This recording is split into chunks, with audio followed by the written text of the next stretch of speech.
दोस्तों, क्या आपने कभी देखा है कि कुछ लोग लगातार गलतियां करते हैं, पाप करते हैं, लेकिन उन्हें लगता है कि कुछ भी बुरा नहीं होता। और वही लोग जो अच्छे कर्म करते हैं अक्सर कठिनाइयों और दुखों का सामना करते हैं। तो सवाल यह उठता है, क्या पाप का सच में फल मिलता है, या इस दुनिया में कुछ ऐसे नियम हैं जिन्हें हम समझ ही नहीं पा रहे। आज हम उसी रहस्य को खोलने जा रहे हैं जो शायद आपके सोचने के तरीके को हमेशा बदल देगा। नमस्कार दोस्तों, सक्सेस माइंडसेट यूट्यूब चैनल में आपका एक बार फिर से तहे दिल से स्वागत है। आज हम उस सच्चाई की ओर जाएंगे जहां लोग पाप तो करते हैं लेकिन सोचता है पाप का सजा नहीं मिलेगा। तो दोस्तों, आप वीडियो को शुरू से अंत तक देखना नहीं छोड़िए, वरना आप भी पाप का शिकार बन सकते हैं। बहुत समय पहले की बात है, एक छोटे से गांव में राहुल नाम का युवक रहता था। राहुल किसी भी सीमा को नहीं मानता था। वह झूठ बोलता, चोरी करता और दूसरों का नुकसान करता। लोग उससे डरते थे, लेकिन अजीब बात यह थी कि राहुल हमेशा सफल और खुश नजर आता। वहीं पास के गांव में विकास नाम का एक युवक था। विकास नेक और ईमानदार था, हर किसी की मदद करता, लेकिन उसकी जिंदगी हमेशा कठिनाइयों और दुखों से भरी रहती। राहुल और विकास की कहानी हमें यह समझाएगी कि पाप और उसका फल किस तरह हमारे जीवन को प्रभावित करता है। एक दिन राहुल और विकास दोनों ही एक संत मुनि महाराज से मिलने गए। विकास ने सवाल किया, महाराज, मैं हमेशा अच्छा कर्म करता हूं, लेकिन दुख क्यों मिलता है? और राहुल जैसा पाप करने वाला खुश क्यों रहता है? मुनि महाराज ने धीरे से कहा, बेटा, पाप का फल हमेशा तुरंत नहीं आता। यह समय, परिस्थिति और समाज के नियमों पर निर्भर करता है, लेकिन निश्चित रूप से हर कर्म का असर होता है। महाराज ने आगे समझाया, पाप अक्सर छिपा हुआ बोझ बन जाता है।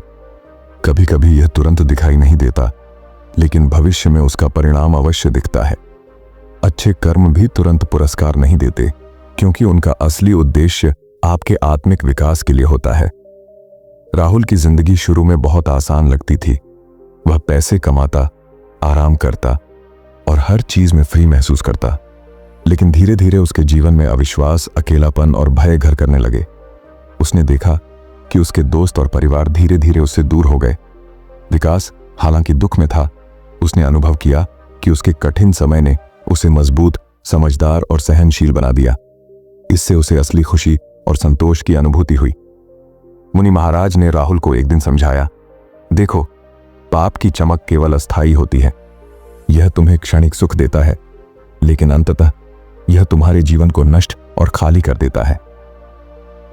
राहुल को धीरे धीरे एहसास हुआ कि उसके पापों के बावजूद जो बाहरी सुख दिखता था, वह सच्चे सुख का अनुभव नहीं था।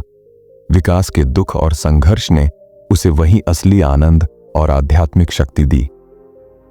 राहुल ने अपना जीवन बदलने का निर्णय लिया। उसने अपने पाप को त्यागा और अच्छा कर्म करना शुरू किया। प्रारंभ में यह कठिन था, क्योंकि समाज और उसके पुराने दोस्त उसे टालते थे, लेकिन धीरे धीरे उसने असली संतोष, शांति और सम्मान पाया। विकास ने अपने अनुभव से यह सीखा कि कठिनाई और दुख अच्छे कर्म का हिस्सा है, और अच्छाई के रास्ते पर चलने वाला व्यक्ति अंततः सच्चा सुख पाता है। दोस्तों, कहानी से यह स्पष्ट होता है कि पाप का फल निश्चित रूप से मिलता है, चाहे वह तुरंत दिखाई दे या न दे। अच्छे कर्म हमेशा तुरंत पुरस्कार नहीं देते, लेकिन उनका फल अंततः जीवन और आत्मा के लिए सबसे मूल्यवान होता है। दुख और कठिनाइयां सिर्फ सजा नहीं, बल्कि जीवन और आत्मिक विकास का हिस्सा है। राहुल और विकास की कहानी हमें यही सिखाती है कि सच्चा सुख और संतोष केवल नेक कर्म से मिलता है, जबकि पाप केवल अस्थायी सुख और अंततः दुख लाता है। अगर आप भी अपने जीवन में सच्चा सुख और शांति चाहते हैं, तो आज से अपने कर्मों को बदलिए। पाप से दूर रहें, नेक कर्म बढ़ाएं, कठिनाइयों में धैर्य रखें और उनसे सीखें। अपने जीवन को एक सच्चे अर्थ और उद्देश्य से भरें। वीडियो पसंद आया हो तो लाइक और शेयर जरूर करें, और ऐसे और स्पिरिचुअल और मोटिवेशनल वीडियो देखने के लिए सब्सक्राइब करना ना भूलें।